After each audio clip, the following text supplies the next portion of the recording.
जेकबाबाद जे ॻोठ बख्तियार पामर जी औरतुनि जो घर ते कब्ज़े ख़िलाफ़ प्रेस क्लब पहुची पाक किताब खणी एहतिजाज कयो आहे। इन हवाले सां वधीक तफ़सील ॾियण लाइ असां सां लाइन ते मौजूदु आहे जेकबाबाद मां CN न्यूज़ जो रिपोर्टर जमील गुल फ़हीम। जी जमील, छा तफ़सील आहिनि?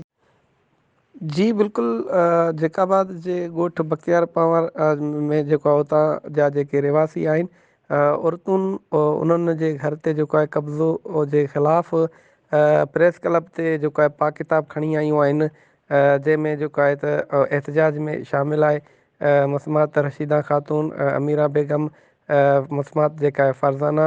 उन्हनि ॿुधायो आहे त जेके जवाबदार आहिनि उन्हनि में जेको आहे शामिल जवाबदारनि में सरवर जखराणी, रशीद जेको आहे जखराणी गुलवाणी जेको आहे उन्हनि जेको आहे असांजे घरनि ते कब्ज़ा कया आहिनि ऐं हिन वक़्तु कब्ज़े दौरान जेको आहे उन्हनि असां ते तशदुद करे जेको आहे उन्हनि घरनि खां जेको आहे उन्हनि ॿार असांखे कढी छॾियो आहे।